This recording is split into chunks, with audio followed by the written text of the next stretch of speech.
It's all good. Okay, so thanks everybody for coming, and hope you guys enjoy this. So what I was kind of saying is, this is my talk on real-world lessons learned from online games, and my goal here is to kind of help shed some light on what those useless hours that we've spent playing games can do to help you in the real world.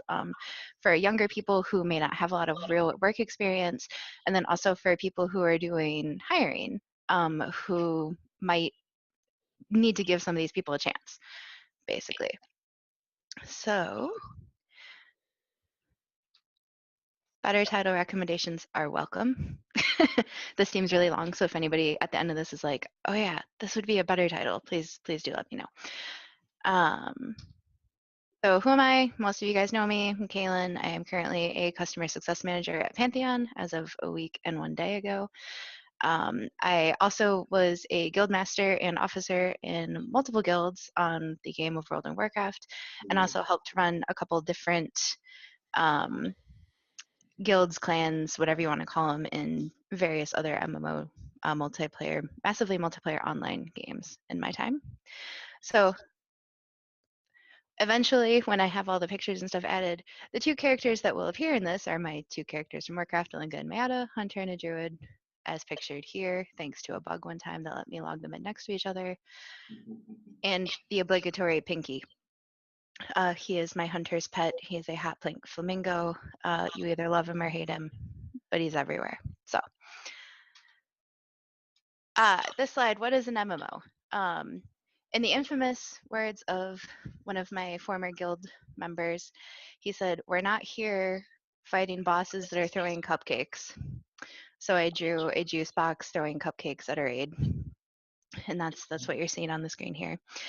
But you kind of are. You are a group of people that are getting together to play a game. Massively multiplayer online. People all over the world are coming together to play the same game. You log into a server, and then there's things to do depending on the type of game. World of Warcraft is one where, if you're not familiar with it, you log in, you have lots of different stuff you can do. You can go do 5-man dungeons where you're running around inside a place with 5 people, killing bosses to get rewards and loot, or you can be in a dungeon, which is anywhere from 10 to 25 or sometimes 40 people, kind of doing the same thing on a much larger scale. They typically have 3 main types of roles. You've got, a tank, which is responsible for having the bad things hit him. Healers, which are responsible for keeping that tank alive, and then DPS, who are supposed to be the ones taking down the bad thing. And then all of those different, the dungeons or the raids have different combinations of those players. So that's kind of like the brief overview of kind of where we'll be focused. There's a lot more to most of the MMOs, but that's more so the experience, like raiding and doing dungeons is kind of where this is focused for today.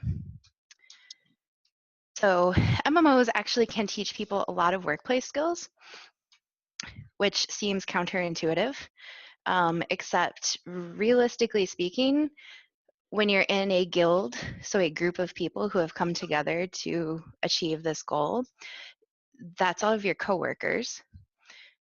Most guilds have a management structure in the form of a guild master with officers that are beneath them, that help run the guild with the day-to-day. And then there's even, in some places, it'll get down to like a class lead or like a tech lead, someone who's a senior member who has played a specific role for a while, like for the new people. So you guys are also kind of getting together and you're all trying to pull in the same direction to achieve the same goal. So that is actually a lot like a mini company. There are even some games, like one called Eve, that literally just have corporations. That's just what they're called. Group of people running the businesses. It's not even, they aren't even trying to fail it. It's just a corporation. So one of the places where you can start to get some experience, we'll start at the beginning, is with applications and interviews. So when you're trying to find a job, it's actually really similar to finding a guild is the same thing.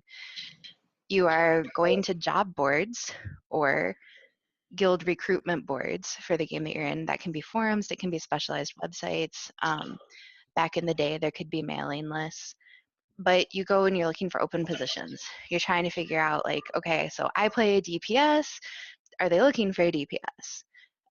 You're also trying to figure out whether or not the guild is in a good place for you, like, meaning, is it based on the East Coast? Is it based in Australia, the Oceanic region? Is it a European guild? Like, if you join this guild, are you going to be able to work with these people effectively? Then with the skills fit, there are different types of guilds and different types of rating. There's, like, there's easy, medium, hard, and really hard. And if you've always done easy rating and you're looking for a new place and you find a guild that's open that only has the really hard rating, you may not be ready for that yet, because it is different. So you kind of have to say, like, am I in a position where I can get in here? Do I have enough experience? Do I have the right experience? Just like when you're looking for a job, is this an introductory job? Is it entry level? Is it an internship? Or am I looking at senior management? And also with, normal jobs, do you know anybody there? It helps, it's not what you know, it's who you know. If you know somebody that's in a guild that you want to join, it can make a difference in getting your foot in the door.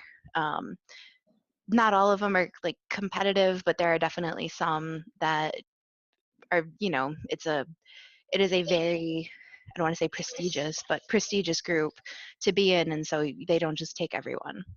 The other part of that then too is, is it a group that you want to work for? Is it a guild that you want to work with? Do you know something about them? Are they full of people that have the same goals as you? Are they people who comport themselves in public in a way that you want to be? So, every MMO has a server, and there's, like, a public area where you can talk with everyone. It's usually something like a trade chat, and there are people who will go on and just troll that channel. And, some guilds are more notorious for it than others. And if you want to be part of a trolling guild, then go for it. If you don't, then, you kind of want to pay attention for a group of people that you want to spend your free time with. Which, when you're working, you're not spending your free time, but is it a group of people at a company that you actually want to hang around? If you go into work and you hate all your coworkers, why are you there?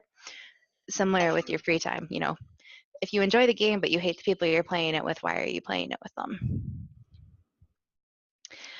Next step after you found a job or a guild that you like is actually applying for it. There are actually applications. They will have questions that they want you to answer. It's good to show some personality, because people like to hang out with people who are fun and enjoyable. It's good to have the attention to detail. You still want to have spelling, punctuation, all these things, because someone on the other side is going to review what you're doing, and they're going to make judgments. It matters. Cover the important points, just like with a job posting. If somebody spent the time to say, hey, we need somebody who has experience with X, Y, and Z, then you might want to call out the fact that you have experience with X, Y, and Z when you're doing your application. And then again, same thing with real jobs. If you put up a posting, and it's a really, like, good guild and a lot of people want to be in it, they could get a bunch of applicants. So you want to be clear, you want to be concise. You still want to get your point across, like, don't just be terse, but don't spend 10 paragraphs explaining something that could be done in 3 sentences. If you start wasting people's time and it's too long, they'll stop reading it. And then following up, if they leave a place to follow up, is a good call. A lot of times there'll be a cross-game messaging system, and they'll be like, hey, send me a message at this name. And you can, after you put in the application, like, shoot them a note, be like, hey, I just applied, I had this question though. I mean, just like what you do if you apply for a job and they don't follow up. Because being out there, being available, putting yourself kind of back in the forefront of their mind can help. But if you just, like, start stalking them and are super aggressive, then they're just going to throw your resume away or toss your application. So for people who have never really applied to jobs before, applying to guilds is the same thing. So that's, like, a really good parallel to draw for someone who is young and new. Assuming that the application goes well, then you can get into interviewing, because yes, there are guilds that actually still interview potential new members. And the same things apply. You want to be on time. If you make them wait for 20 minutes, it's even worse than when it's at work because now it's their free time that you're wasting. So be on time. Um, Stay focused, but show personality. But don't only show personality. If you come in and you're just like telling this crazy story about, this funny crazy story about your cat, they might enjoy it, but it's also taking longer than it needs to. So try to stay focused on the fact that you're in an interview, but have a good time. Having some questions ready is never a bad thing, just like in a normal interview. Like I keep saying that, but it really is basically the same thing. If you show that you know something about the guild, about the people in it, about where they are in progression, those kinds of things, they'll be like, oh wow, you're really actually interested in joining this guild, and it'll show well. And showing you know something about the role, that's a little bit of a stretch. It kind of ties into the previous one, but like if you can prove that you know something about the class that you're playing, like if you're a good healer, if you're a good DPS or a good tank, dropping some tidbits, showing some knowledge can help improve your chances of getting in the door. With interviewing, if you can share some more stories about things that have happened, people kind of resonate with that and they go, okay, yeah, no, you know what you're talking about. So with this interviewing process, hopefully everything goes well. Hopefully you get invited to the guild. But from the other side of it, we're going to kind of switch out of this hiring process into you are the person that's doing the hiring. You have direct reports. If you're a guild master or you're the officer, you are actually doing the hiring. So this is the part that I think was most crazy to me when I realized that I had a lot of experience interviewing and hiring people because I had run a guild for a few years, and I probably brought on somewhere between like 70 or 80 people to a raiding guild over the course of a few months. And so it's a very similar process. You have to know what you need. You have to look at what your current roster is, figuring out, do we need more DPS? Do we need another tank? Do we need healers? Do we need like really experienced players that might be able to join the leadership team later? What do you need? Then you have to create a meaningful job posting or recruitment posting to put out there to try to entice people to come join your guild. So you have to talk about the guild, make it sound good. You have to get all the information in there, time zones, when you raid, those kinds of things, what the openings are, what you're looking for, so that you can hopefully get good applicants. And then you have to actually review the applications that are submitted from the previous step here. That's where you kind of start seeing, like, if you've got 10 people who have sent you an application that's written entirely in elite speak or like numbers as letters, you kind of go, well, maybe not them, unless that's what you're looking for, which no judgment if you are, but I was not. Then after you go through the reviews, then you start scheduling these interviews. Usually it's like you have your officer team and your guild master, and after a raid's done, you'll be like, hey, we get done raiding around like 10 o'clock. If you can pop on then, we'll talk to you for like 5 or 10 minutes, sometimes longer, and go through the interview. And that's the part that people are always like, when they go to interview somebody for the first time in a workplace setting. For me, I was like, wow, I've never done an interview before. Like, I have no idea how to act. I have no idea what to do. Wait, I've done this like a lot. Okay, cool. You're still trying to get people's personality. You're going to find out something about them. You're trying to test to see whether they'll be a good personality fit. And accidentally, one of my former guild members taught me one of the most valuable interview questions without knowing he was doing it. So like in the guild, he was the youngest member of the guild. He was super mature for his age though, and he loved bagels. And I don't know why the kid loved bagels, but he loved bagels. And so he would hop in these interviews with us, and he would just like towards the end of the interview, he'd be like, all right, well, I get to ask a question now, and this is the most important question that you're going to have probably of your life. Definitely of this interview, but probably of your life. He'd just get real serious and be quiet, and he'd look at the guy and he'd go, do you like bagels? And if yes, with or without cream cheese? And you could tell almost instantly whether or not this person was going to work with your group by how they responded. Because there's a joking response, there's a fun response, there's an actual response. And then there are some people who just like completely freeze and they have no idea what's happening. They don't know how to reply. And you just kind of go, okay, you may not fit with our particular brand of humor. And then, we'd see what happened. In the real world, I have actually used that interview question in every real job interview that I have given. Because in the type of role that I am usually helping interview for, you're a customer success manager, a technical account manager. You're walking into meetings with clients and you will be blindsided by questions that you cannot prepare for. And you have to be able to think on your feet and respond. And there is no possible way that anyone will prepare an answer for whether or not they like cream cheese on bagels during an interview. So you can 100% of the time catch them off guard and see what they do. Because if the person can think on their feet, if they can stall adequately without seeming like they're stalling while they're trying to think of an answer and process what just happened, or if they can immediately come up with an answer, they're probably going to be fine if they're blindsided by a client. If they stare at you like deer in the headlights and get super nervous and just stutter for about 30 seconds, they're probably not going to do so well in front of a client when they don't have the answer at hand. So that's kind of my funny, like, this really is useful and helpful. All of those years spent, the guy's name was Brad. Like, Brad taught me one of the things that I still use to this day when I'm trying to hire people.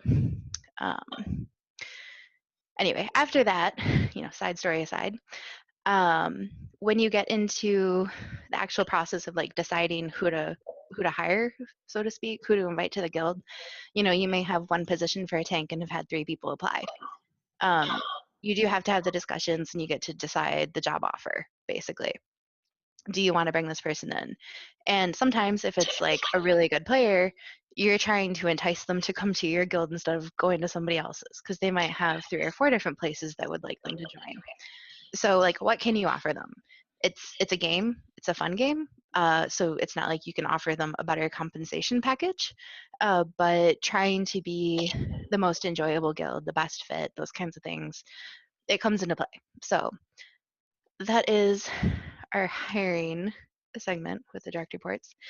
The next thing that you learn a lot about is conflict resolution, because believe it or not, when you have 80 to 100 people spending their free time together, stuff happens, goes wrong. Sometimes it can go very wrong. So in this whole process, some of the things that I learned basically from being an officer was that you have to assume everyone has the best intentions. Most of the time, someone isn't setting out to be a dick. It happens, but most of the time it's not. That's true in the workplace as well. A lot of times your coworkers are just trying to do their job. They're trying to get something done. When it comes to the online gaming, it's a whole bunch of people in their free time trying to relax and have a good time. But sometimes your idea of a good time does not necessarily jive with somebody else's idea of a good time. So when you have a guild, it's, a family. It's a group of people that are doing this together a lot. You can't let those things fester. You can't let it bubble and boil up. You've got to actually kind of talk those things through, and hope that everybody is willing to act like adults, even if they're not adults. You can have a very wide range of ages playing. Traditionally, I've tended to start keeping it to 18 and up, just because you had a better chance of having people act like adults. This was not always true, but it was a hope. And one of the ways that but one of the ways that you as a person can help make the conflict resolution go better is, if you actually just admit when you're wrong. That's why it's on there. Like, if you were doing something and you thought you had it right and somebody comes to you and is like, hey dude, what? Own it. Like, just, yeah, okay, I was doing that wrong. Like, let's talk about this, let's figure it out. it's very strange in these guilds because if the bigger the guild you get, the more splinter groups you have.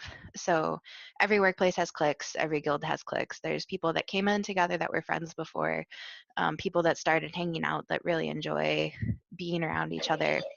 And in one of the guilds that I was in the beginning, um, we probably had 200 or 300 people in it, and there were so many different factions, and I swear most of the factions hated each other. And I don't know how our guild master managed it because there was just conflict all the time between these groups outside of raids. But everyone stayed together because when we were in raids, everyone respected each other, oddly. And he was the most professional fence sitter I've ever seen in my life. He would never come down on a side of anything, um, which was not conflict resolution, that was conflict avoidance. It did not work long term, but it did work for a while. But when conflict resolution fails, you do end up having to fire people. So I have fired a lot of people from guilds. I have not had to fire anyone in real life, in real jobs, fortunately, but I have fired a lot of people from guilds. Making the decision's the hard part. Sometimes you have to look at what's happening. You know, did they do something particularly egregious and make your decision easy? Cool, kick them, not a problem. Sometimes you don't even have to have the conversation if the offense was so egregious. There was a lovely command called G-kick, and you just typed that in and bam, they were gone. It was great. But sometimes it's a situation where they're just not a personality fit. You know, you did something wrong in the hiring process, in the interviewing process, and they've been there for a little while and it's just not working. Those are the worst because like you can have a really good person who just isn't a good fit, whether they're not as good, they misrepresented their skills, whether the personality is wrong. It can be any number of reasons, similar to real world. And then having that conversation with them sucks. If you like them, it sucks a lot because you don't want to hurt their feelings, and it's a game. And who wants to be like kicked out of a group of people in a game? Um, but if you have a group of people that is depending on you to help you or to help like steer them towards achieving the goals that they've mutually decided on, and somebody's just not working, you owe it to everybody to help make that happen. And leaving someone who is toxic, so to speak, in the group, it can cause a problem long term. And after you do that firing, we always tried to do a quick retro among our leadership team to figure out what happened. Were there warning signs that we missed in the interview process? Were there red flags that we had talked about before deciding to invite them to the guild that we decided we're like, well, this might be a problem, but maybe it won't be. And if we did have red flags like that, then we just kind of mark it down as, okay, well, if that happens again, we're not going to invite the person. And then we try to learn from it moving forward so that hopefully we don't waste their time, we don't waste our time, because every person that you bring into the group that doesn't fit, it has a negative impact on the overall group. And that's kind of true with companies as well. If you hire somebody and everyone's really excited about it, and then it goes really bad, and then you have to fire them or they leave, or worse, it just, goes absolutely chaotic, morale becomes a problem. So that's always fun. But moving on from firing people. Resourcing. Oddly enough, there's a lot of resourcing that is involved in managing a guild, which is kind of similar in a way to how you are doing project resourcing for a company. You have to make sure that you have enough people to have all the important roles covered. So if each project needs project manager, senior developer, tech leads, that kind of stuff, you need to make sure you have enough of those to go around. Similarly, in the raiding, you need to make sure that you have enough tanks, you have enough healers, you have enough DPS, that you've just got all the pieces. And then because the gaming is a little bit different, hopefully everybody shows up to work every day, so you can kind of count on someone 5 days a week. On the online gaming, someone may only be available 1 night a week. They might be available 2. If your guild raids 3 nights a week, yeah, it's not always often that everybody can make all 3. So you need to have some redundancy in your roles. And that's interesting because then when you have redundancy, if everybody's available on the same night, that may mean that not everybody can come. So the resourcing is an interesting challenge. One of the ways that we approached that in one of my early guilds was we actually had multiple raid teams. So we had like our main group that would go in like the 25-man raid. And then if we had enough people that were left over, we'd be like, hey, we're going to put together a 10-man to go do something different. You know, you guys can still go have fun. It's still going to be a great run. It's just not going to be the main focus for tonight. And then we'll rotate that out.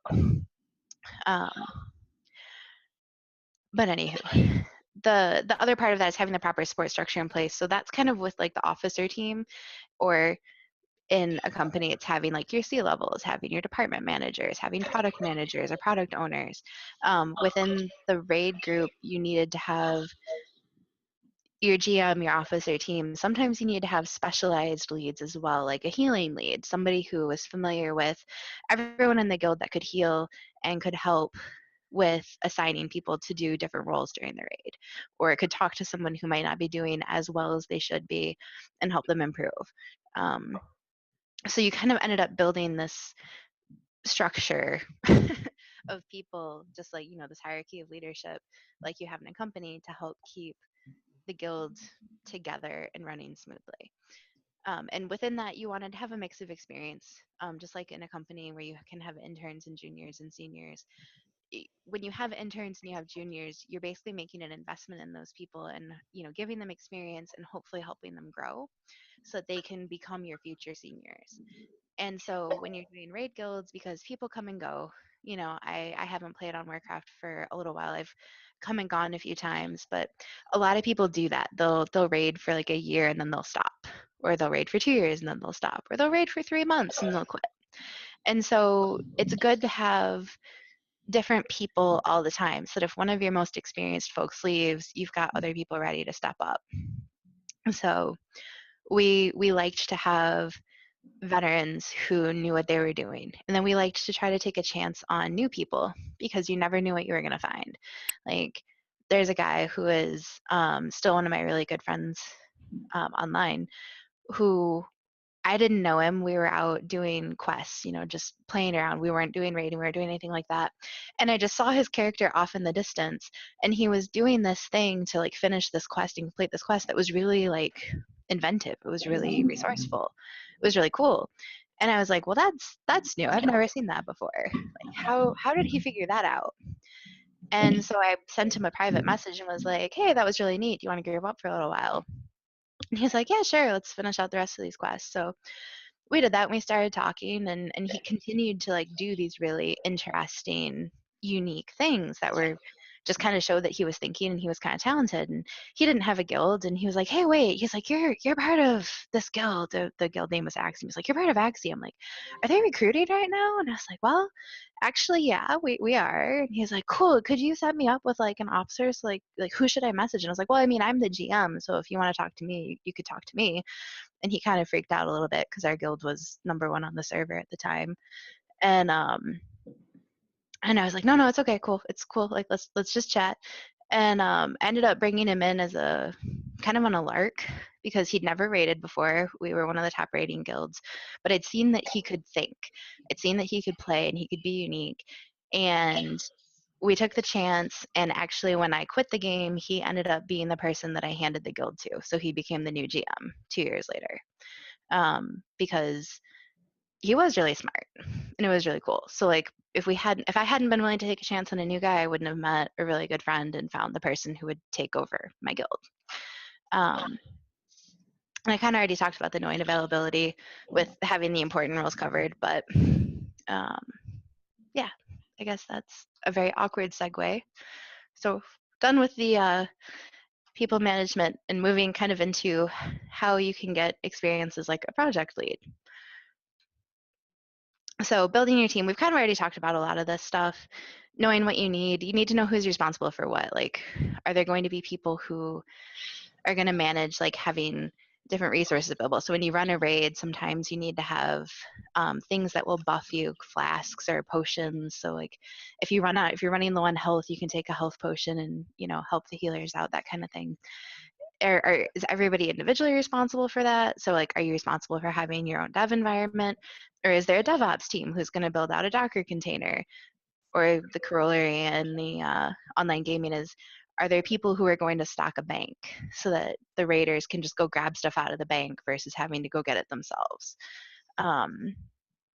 Building the team, if you're about to go embark on a new dungeon, a new thing, you need to know if people are around, which is similar to the resourcing that we already talked about. But trying to start a brand new raid or dungeon, like going into a dungeon for the first time, like clearing out a dungeon can sometimes be a multiple month process. So going into a new dungeon for the first time the week before Christmas, or like the week of Christmas, may not be the best call because people may not actually be there. And then understanding the team dynamics. So like you can have people that work really, really well together, and you can have people that are like oil and water. It's like we had a team of tanks in the past that it was 3 guys. They could just sit down. They would go into a different voice channel. They would talk the whole time, and they could flawlessly execute their role in this raid without any input. We lost one of those guys, got a new person in, and it didn't go as well. We couldn't let them go sit out in a different channel because they couldn't be left unsupervised, basically. And so you start to kind of understand like what's going on with your team dynamics. Like, can these people work together? Can they be trusted? Will they do their job if you let them, work together, that kind of thing. So when you're building out your team, you have to understand the team dynamics so that you can make sure that, everything goes well. If you have 2 people that hate each other, why are you putting them on the same project? The other part that's very important when you're leading a project is providing the direction.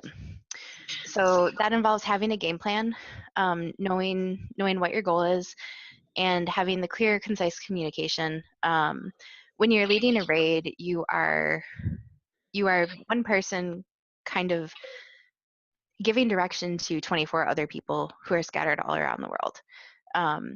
You're using your voice, and that's it. You don't have a whiteboard. You don't have a screen share.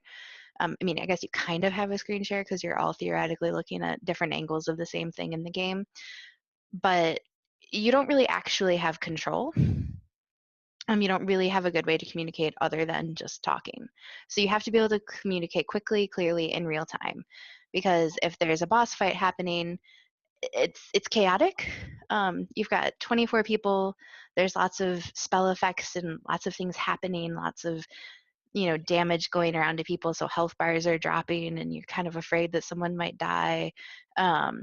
Meanwhile, you're trying to all avoid things on the ground, like if the boss has a rocket and the rocket is going to land on somebody, you don't want to get hit by the rocket. And so there's just all these things going on, and the raid leader is the one who's helping guide the ship and make sure that people are moving in the correct direction, that people are watching out for a debuff, something that could kill somebody that needs to be cleared, or people are moving towards a specific spot because there's about to be an effect that comes up on the ground that has to be soaked by a bunch of people. You are that person providing that direction. Providing direction in the workplace is slightly less intense most of the time, but most of the time. I wouldn't want to be in the control room for some other, like, at a NASA space launch. I imagine that's probably a lot more going on. But you have to be able to make this communication. You have to be able to tell people what they need to do, and sometimes you have to be able to do it quickly. And you also have to be able to give people feedback, on what they're doing. In the rating, it's very real time. It's like, hey, you did a great job doing this, or hey, you were definitely standing in the wrong spot, and that's why we're all dead now. Like, please don't do that again. Typically with stronger words, because everyone's a little angry at that moment. But you do have to give useful feedback, like just like yelling at somebody and being like, hey, you suck, doesn't help them become better. Like, hey, you didn't do this thing, we need you to do this thing. If you do this thing differently, then perhaps we'll be successful next time. That's more useful. And the other thing is delegating where you're weak and recognizing where you're weak. I guess recognizing where you're weak should be the first part of that. when you're doing a raid, there's so many things going on. So before you come up to a boss fight, there's things that have to be assigned. Like if there's a lot of healing that needs to be done, the healers have to be organized. So I was a healer when I was raid leading, but I didn't want to have to know everything about all of the healers on my team. I didn't want to be able to say, okay, you should do this, you should do this, you should do this. So we had a healing lead and he handled it. I was like, I'm not good at that. You are. Before we walk up to a boss, you come up with the healing assignments. We usually had someone in melee, so there will be spells that like the bosses will cast that have to be interrupted. And so you would have an interrupt rotation. And I would let one of the melee guys handle setting that up and communicating that to everybody who could help interrupt because I had enough things going on. I didn't want to have to worry about that piece of it. So I didn't. So delegating where you're weak, very useful in the workplace too. If you know that you're really bad at giving a presentation, if you have somebody on your team that can give the presentation for you, or get help from them to do it, that's a good thing to do. If you have entirely too much going on and you can't handle a client anymore, you can't handle clients period anymore because you've moved up in management, get those clients out to other people. Like, don't try to do everything because you're just going to drive yourself crazy. And then making the tough calls. So everyone's been in a situation on a project where you realize that it's not working. Whether that's because you picked the wrong technology stack, whether it's because the people on the project aren't the right fit. There's a number of reasons why, like when you just go, yeah, this isn't working. You have to recognize it and then admit it and then do something about it. So one of the things that would happen in raiding is you would be bringing someone new to a boss fight, and everybody needs to be performing at a certain level. And if you had enough people that weren't performing at that level, then it wouldn't, you wouldn't be successful as a team. And that can be really, really bad for morale in a raid group because sometimes you're spending 4 hours trying to do the same fight over and over and over and over again. And sometimes those fights can take 10 minutes. And so you do the same thing 20 times over 4 hours and it's just not working. And people just get like, it gets kind of grim by the end. Particularly when it's obvious that there's a couple people who aren't pulling their weight. And so one of the things that you would sometimes have to do is just kind of admit to the whole guild, be like, hey, we're doing this. There's a couple people that aren't doing their thing. We're going to give you one more shot to get above like this benchmark. If you guys can't do it, then we're going to have to ask you to sit out. Like at that point, it's kind of like, we knew you were like, and this happened. You would talk to them and be like, hey, we knew that you didn't quite have the gear. We knew you didn't quite have the experience. We decided to give it a shot. It's not working. Like, we probably shouldn't have brought you, but we wanted to try it. So like, sorry, it didn't work out. And then have them sit. But there's other situations too. It's like with the rating, there would be, whenever a boss dies, there's gear that you can pass out, upgrades to people so that they can do higher DPS or better healing or whatever. There's different loot systems in place for passing out loot. And sometimes you can put in a system, think it's going to be great, and it just causes so much drama. And it's like, well, we made a mistake. This isn't working. We need to try something else. And in those kinds of situations, you have to let the people who are involved and who are impacted talk about their concerns. Like, I don't think we should change this, or I do think we should change this. That can be true in the work world with things like, if your company has standardized on a specific like dev tool, Docker or Doxel or Lando or DDev, and you don't like that one, or it's a proprietary one inside your company and it's not as good as something else, like, people can raise concerns about it, they can talk about it, they can bring in other solutions, and you kind of at some point have to say, well, if this really isn't working, maybe we should give that a shot. And sometimes that involves eating crow, and it sucks. But you still have to follow through with making the decision and moving on, even when it does suck. So we're getting close. I realize I've been talking for a while, so I'll try to speed up a little bit. Rating and things actually is really good primer for iterative and agile processes. oddly. Because before the raid, you work together to come up with a goal. We want to kill X bosses. You need to communicate that out to your team and get input. Like, hey, we're going to do this on Monday. We're going to go after these 3 new bosses. What do you think? And then you have to ensure that you have the well-defined requirements in that you need to have strategies for the boss fights. Like, other people who have killed them before will post videos. There will be guides. There will be stuff. And you need to have all those resources gathered and laid out where everybody can find them and know what's going on easily. And if you don't have that, then it means that your sprint or the raid will be very chaotic and not very successful. So during the sprint or during the raid, you need to focus on your assigned work. Everyone has a role. Everybody knows what it is that they're supposed to do. You need to focus on that. If you're the tank, then you don't need to be telling the DPS how to DPS. If you're a healer, you don't need to be telling the tank how to tank. Sometimes, actually, you do, because if the tank is being stupid and you have to heal them a lot, you turn into a very angry healer. But yeah.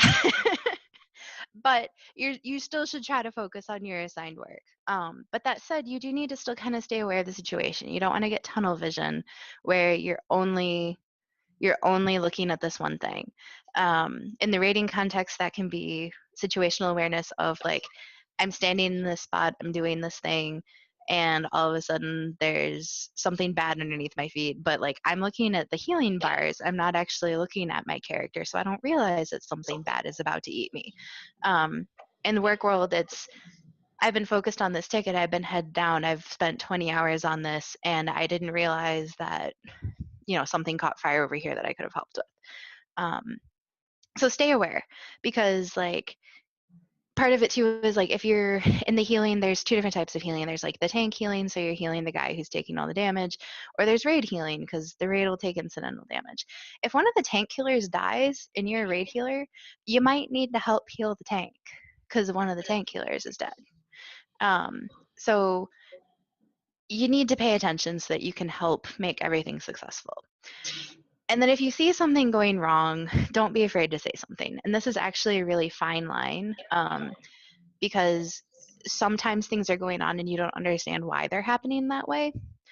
And if you repeatedly pop up and you're like, hey, what about this? Hey, what about this?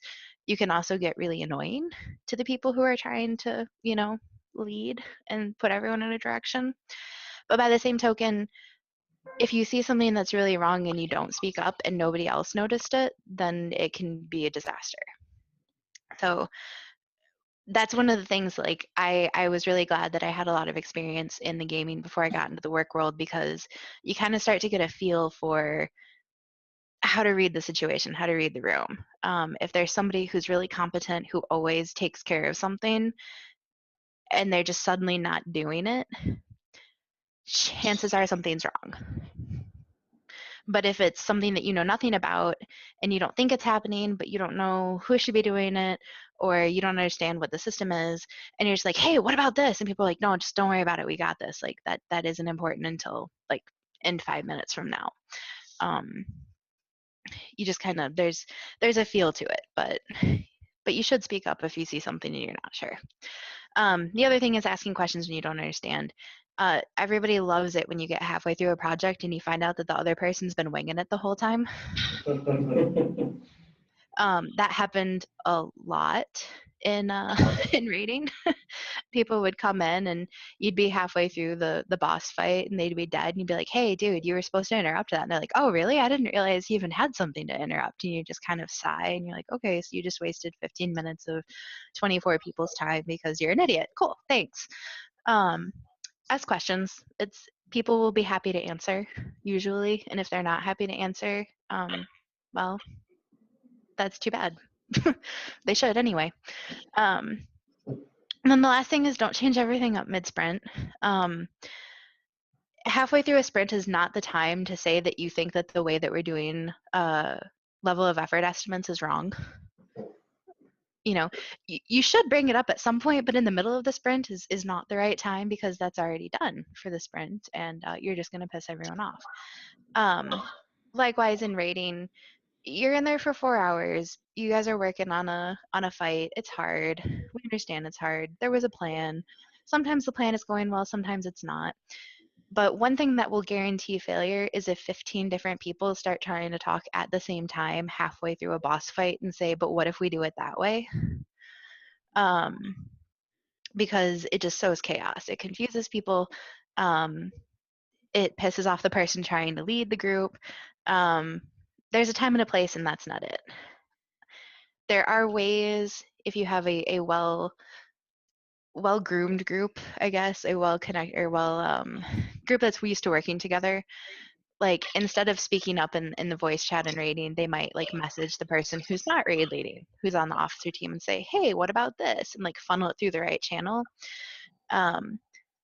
But usually you save that kind of stuff for the retrospective,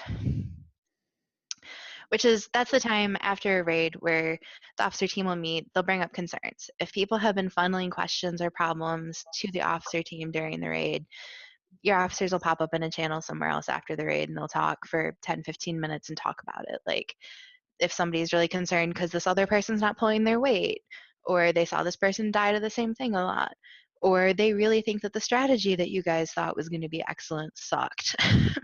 You know, they will hopefully bring those up through a productive channel and you can talk about it. Sometimes that involves bringing that person into the conversation, and kind of like with sprints during the retrospective, that's when you bring it up.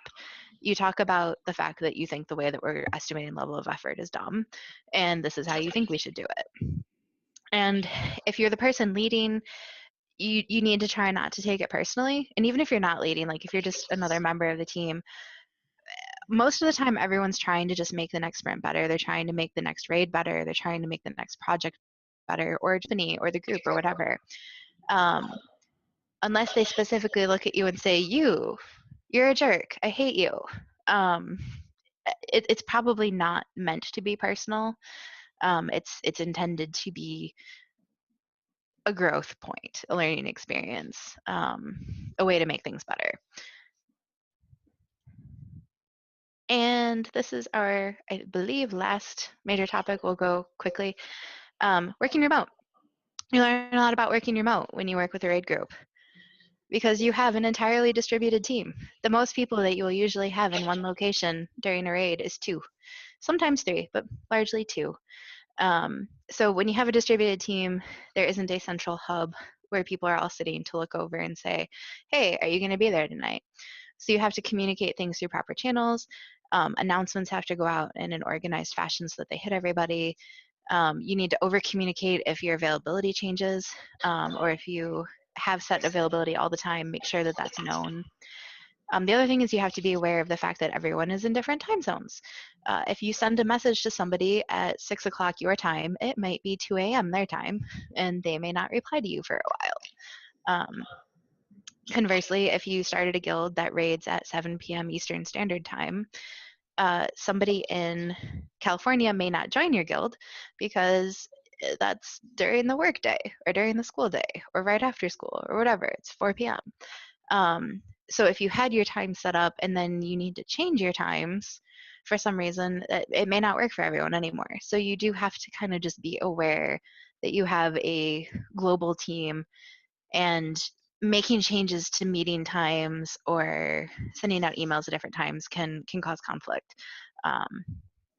And being conscientious of culture. Making the assumption that everyone you're with is in the United States is a bad one. I've raided with people from literally all over the world, and culture is different.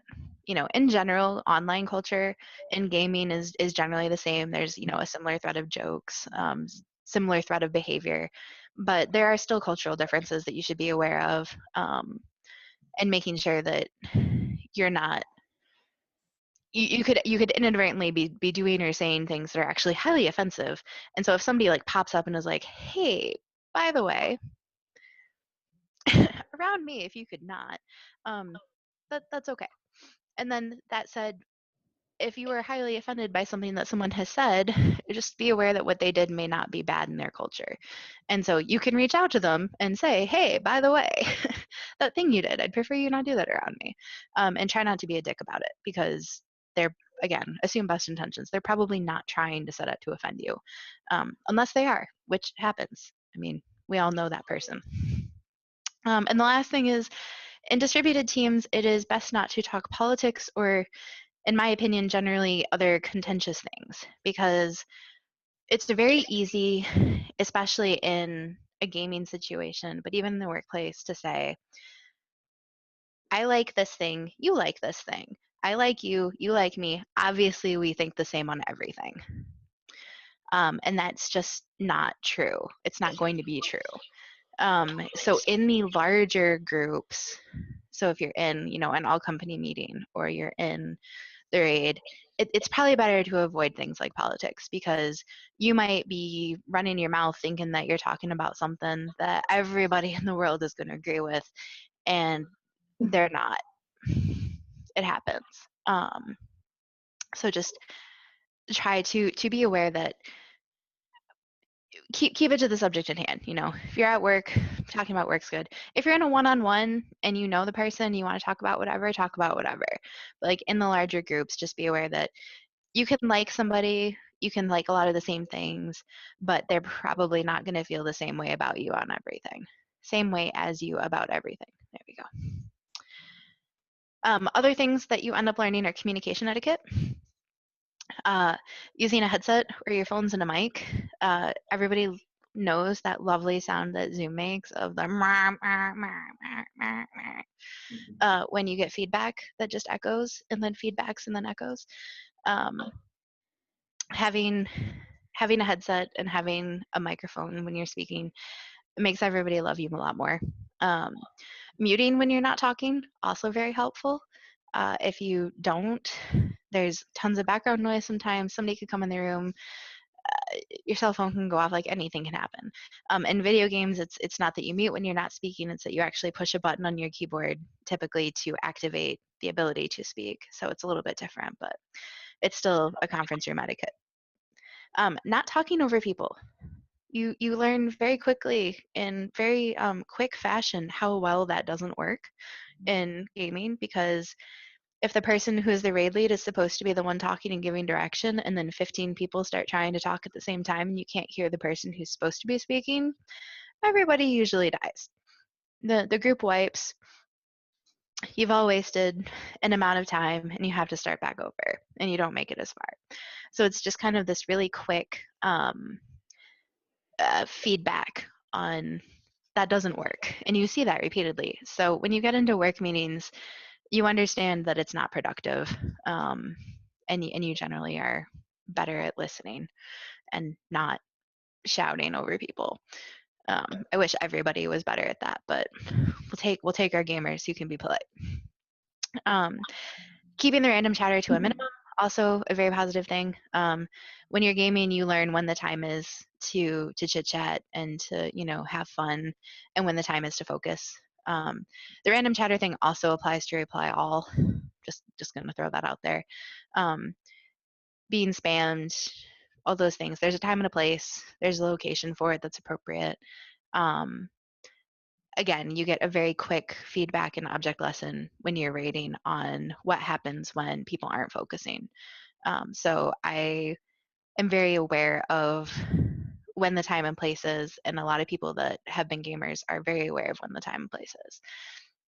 And then the last one is not to multitask.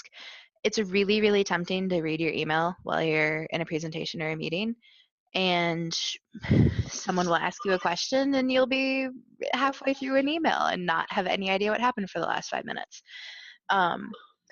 During raiding, it was very common that if your raid leader or somebody was giving a 5-minute explanation on how this boss fight was supposed to work, because you got further than you thought you were going to that night and didn't have plans ready for people to prepare with, half the group would just drift off.